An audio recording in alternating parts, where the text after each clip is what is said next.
What happens when Hollywood's most beloved and humble star finally reaches his breaking point on live television? What we witnessed on The View was nothing short of explosive, and it all started when Joy Behar decided to cross a line that should never have been crossed. This confrontation has everyone talking, and by the end of this video, you'll understand exactly why Keanu Reeves, the man who never loses his cool, absolutely lost it on national TV. Make sure to hit that subscribe button and drop a comment below because this story is about to get intense. The day started like any other episode of The View. The familiar theme music played, the audience applauded, and the co-hosts took their seats around that iconic table. Joy Behar, as usual, was ready with her sharp tongue and controversial takes. But what she didn't expect was that her guest, Keanu Reeves, would be the one person who wouldn't just sit there and take it. Keanu walked onto the set with his trademark calm demeanor, wearing a simple black suit and that gentle smile that has charmed millions worldwide. The audience erupted in applause as he made his way to the guest chair, waving modestly and taking his seat with the grace of someone who's done 1,000 interviews before. "Welcome to The View, Keanu," Whoopi Goldberg said warmly as the applause died down. "It's great to have you here." "Thank you for having me," Keanu replied, his voice soft and genuine. "It's a pleasure to be here with all of you." The interview began smoothly enough. They talked about his latest film project, his motorcycle passion, and his well-known acts of kindness that have become internet legends. Keanu answered each question with thoughtfulness and humility, never trying to steal the spotlight or promote himself too aggressively. But Joy Behar had been unusually quiet during these opening minutes, and anyone who knew her knew that silence from Joy meant she was loading up for something big. She sat there with that familiar smirk, tapping her pen against her notes, waiting for her moment to pounce. "You know, Keanu," Joy suddenly interjected, cutting off a story he was telling about working with young actors, "I have to ask you something that's been bothering me." The energy in the room shifted instantly. The other co-hosts exchanged glances, and Keanu turned his full attention to Joy, his expression still pleasant but now more focused. "Of course," he said simply. "What would you like to know?" Joy leaned forward, that predatory smile spreading across her face. "Well, you've built this whole image around being this nice guy, this humble actor who gives away millions and helps strangers on the street. But I have to wonder, is any of it real? Or is it all just the most elaborate public relations campaign in Hollywood history?" The studio fell silent. Even the audience seemed to hold its breath. This wasn't the kind of question guests usually faced on The View, especially not someone as universally beloved as Keanu Reeves. Keanu's expression didn't change dramatically, but those who knew how to read him could see the slight tightening around his eyes, the barely perceptible shift in his posture. "I'm sorry," he said quietly. "Could you clarify what you mean by that?" Joy wasn't backing down. If anything, she seemed energized by the tension she'd created. "Oh, come on, Keanu. You're telling me that a Hollywood actor, someone who's made hundreds of millions of dollars, is genuinely this selfless person? That there's no calculation behind all these good deeds? That your whole modest, humble thing isn't just another performance?" The other host looked uncomfortable now.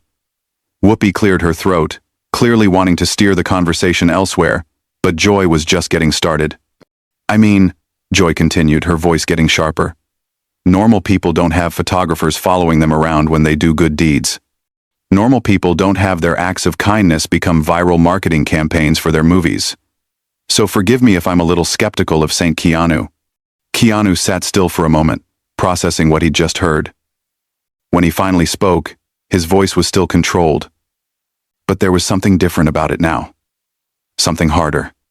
"Joy, I understand that skepticism is part of your job, but I think you're crossing into territory that's not just unfair. It's cruel."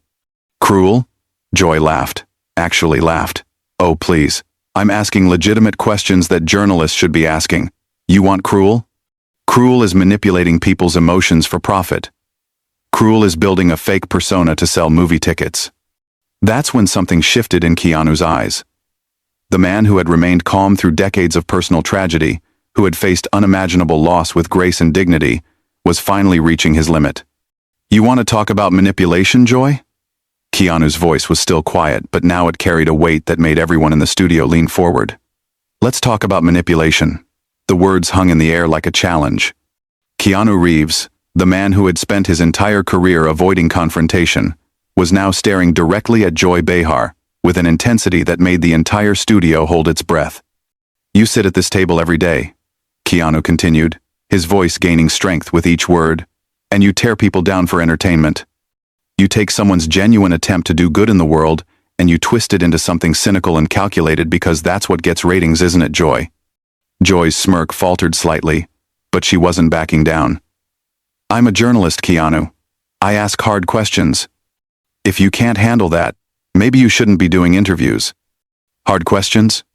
Keanu leaned forward now, his calm exterior finally cracking. "You want to ask hard questions? Then ask me about the work. Ask me about the craft. Ask me about the stories we're trying to tell. But don't you dare sit there and question whether my grief is real, whether my desire to help people is genuine, whether the loss of my best friend, my daughter, my sister, somehow made me into a better person or just a better actor." The mention of his personal losses sent a visible shock through the panel. Even Joy seemed momentarily taken aback, but she recovered quickly, her defensive instincts kicking in. "Now you're being dramatic," Joy shot back. "I never mentioned your personal tragedies. I'm talking about your public image, your brand." "There's a difference." "No, Joy, there isn't." Keanu's voice was rising now, something none of them had ever heard before. "You can't separate the two when you're attacking someone's character. When you call someone's kindness fake, when you suggest their generosity is calculated, you're attacking everything they are. You're telling the world that goodness doesn't exist, that every decent act must have an ulterior motive." Sonny Hostin tried to jump in. "Maybe we should."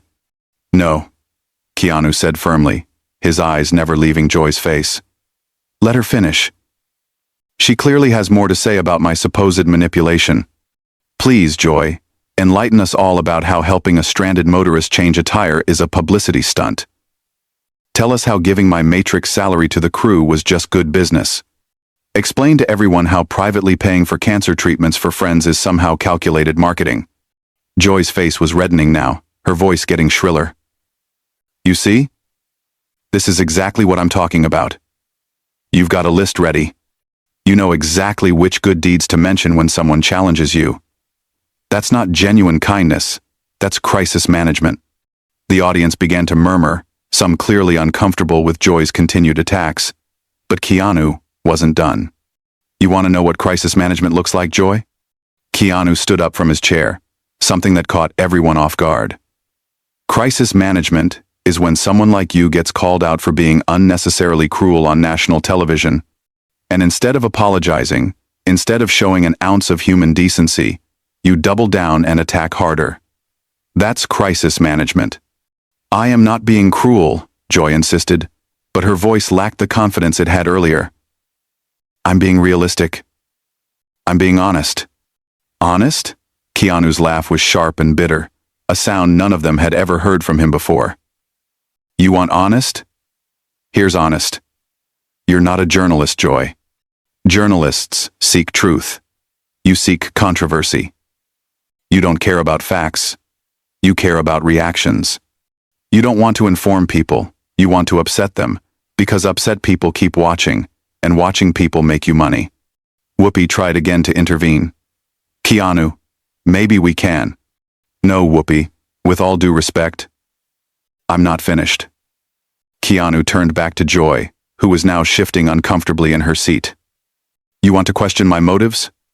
Fine. Let's question yours. How much of your salary comes from creating drama? How much of your career is built on tearing down people who can't fight back? And when someone finally does fight back, when someone finally calls you out for what you really are, you hide behind the label of journalist like it gives you permission to be heartless." Joy's face was now completely red, and she was gripping her pen so tightly her knuckles were white. "How dare you lecture me about journalism? You're an actor. You pretend to be other people for a living. And you pretend to be a decent human being for a living?" Keanu shot back without hesitation. "At least I'm honest about what I do being pretend." The studio was dead silent now. The cameras were still rolling, But everyone seemed frozen by the intensity of what they were witnessing. This wasn't the Keanu Reeves the world knew. This was someone who had finally been pushed too far. Joy tried to regain control of the situation. You know what, Keanu? You're proving my point perfectly. The mask is coming off now, isn't it? The real you is coming out, and it's not nearly as nice as you pretend to be. That's when Keanu's voice dropped to almost a whisper, but somehow it carried more power than if he had been shouting. The real me, Joy, is someone who has buried more people than anyone should have to bury. The real me is someone who wakes up every day and chooses to try to make the world a little bit better instead of a little bit worse. The real me is someone who believes that kindness matters, that helping people matters, that treating others with dignity and respect matters. And the real you is someone who just spent 10 minutes on national television trying to convince people that none of those things are real. The words hit Joy like a physical blow. For the first time in the entire confrontation, she seemed genuinely speechless. The woman who always had a comeback, who never backed down from any fight, was sitting there with her mouth slightly open, staring at a man who had just stripped away every defense she had. But Keanu wasn't finished. The floodgates had opened, and decades of restraint, of biting his tongue, of taking the high road while others took shots at him, came pouring out. You know what the really tragic part is, Joy? Keanu continued, his voice still quiet but carrying an edge that cut through the silence like a blade. You could use your platform for something meaningful. You could lift people up. You could ask questions that actually matter, that help people understand the world better. But instead, you choose to be a bully. And not just any bully. A bully with a microphone and an audience of millions. Joy finally found her voice, but it was shakier than before. I am not a bully. I ask tough questions. If you can't handle the heat, stop. Keanu's single word was delivered with such quiet authority that Joy actually stopped mid-sentence. Just stop. You've said enough. Actually, you said enough about 5 minutes ago, but you kept going because that's what you do. You don't know when to stop. You don't know when you've crossed the line from journalism into cruelty, from skepticism into character assassination. Sunny Hostin tried once more to defuse the situation. Maybe we should take a commercial break. No, Keanu said firmly, still looking directly at Joy. We're going to finish this conversation right here, right now, because the people watching deserve to see how this ends. They deserve to see what happens when someone finally calls out the playground bully. Joy's defensive anger was back now, her voice rising. Playground bully? Are you kidding me? I'm doing my job. I'm holding celebrities accountable. I'm asking the questions that need to be asked. Whose questions, Joy? Keanu's voice was getting stronger, more passionate. Who exactly is demanding that you question whether kindness is real? Who is asking you to tear down people who try to do good in the world? Because I'll tell you who's not asking for that, the people who benefit from that kindness. The crew members who got to send their kids to college because I shared my salary with them. The cancer patients who got treatment because someone cared enough to help. The stranded families who got home safely because someone stopped to help. None of them are asking you to question whether that help was genuine. But the public has a right to know, Joy started, but Keanu cut her off again. The public has a right to know the truth, not your cynical interpretation of the truth. The public has a right to accurate information, not your bitter commentary masquerading as journalism. And the public has a right to see good things happening in the world without having someone immediately tell them it's all fake. The other co-hosts were exchanging glances, clearly uncomfortable with how far this had gone, but also seemingly unable to stop what was happening. This was television history in the making, and they all knew it. Joy made one more attempt to regain the upper hand. You know what I think, Keanu? I think you're having this big emotional outburst because you know I'm right. I think you're angry because someone finally saw through your act, and you can't handle being exposed. That was the moment.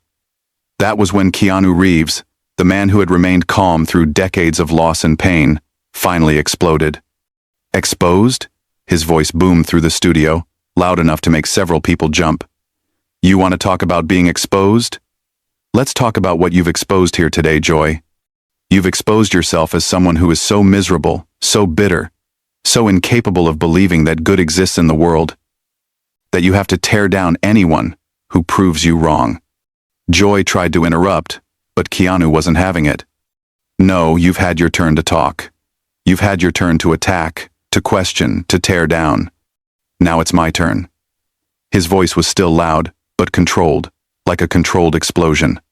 You've exposed yourself as someone who thinks cynicism is intelligence, that cruelty is courage, that tearing people down is the same as building yourself up. You've shown everyone watching that you would rather destroy something beautiful than admit that beauty can exist. The studio was electric now. The audience was completely silent, but you could feel their energy, their shock at what they were witnessing. This was not the Keanu Reeves they knew, but somehow, it was exactly the Keanu Reeves they needed to see. And you know what else you've exposed, Joy? Keanu continued, his voice dropping back to that dangerously quiet level. You've exposed the fact that you're exactly the kind of person who makes good people want to stop being good. You're the voice in people's heads that says, "Don't help that stranger. People will think you're showing off." You're the reason people don't want to be generous. Because they know someone like you will question their motives. Joy was visibly shaken now, but she made one final, desperate attempt to turn the tables. This is rich, coming from someone who's having a complete meltdown on live television. Is this the real Keanu Reeves? Is this the calm, centered person you want people to think you are? Keanu stood up fully now, his full height towering over the seated panel. When he spoke, his voice was steady again, but it carried a weight that seemed to fill the entire studio. You're absolutely right, Joy. This is the real me. This is someone who has spent his entire life trying to be kind, trying to help others, trying to make the world a little bit better, and who finally reached his limit when faced with someone determined to convince the world that kindness is a lie. This is someone who has lost everyone he's ever loved, and still chooses to love. This is someone who has been knocked down by life more times than anyone should be, and still gets up every day trying to lift others up. And yes, this is someone who finally got angry when faced with a person whose job seems to be making sure no one else gets lifted up. He paused, looking around at the other hosts, then back at Joy, who was now noticeably smaller in her chair. You wanted the real me, Joy? Here I am. I'm someone who believes that the world has enough people tearing each other down, and it needs more people building each other up. I'm someone who thinks that when you have a platform, when you have an audience, when you have influence, you have a responsibility to use it for good. And I'm someone who thinks that what you've done here today, what you do on this show regularly, is the opposite of good. The silence stretched for what felt like minutes. Joy opened her mouth several times as if to speak, but nothing came out. The other hosts sat frozen, unsure how to proceed. The audience remained completely still. Finally, Keanu picked up his jacket from the back of his chair. I think I'm done here, he said quietly. Thank you for having me on the show. I hope the people watching got something valuable out of this conversation, even if it wasn't what anyone expected. He started to walk away, then stopped and turned back to Joy one final time. And Joy, I genuinely hope that someday you find whatever it is you're looking for by tearing other people down. Because from where I'm standing, it doesn't look like it's making you very happy. As Keanu walked off the set, the studio remained in stunned silence. The cameras kept rolling, capturing Joy Behar sitting at the table, speechless, while the man she had tried to expose had instead exposed something much more uncomfortable, the reality of her own approach to the world.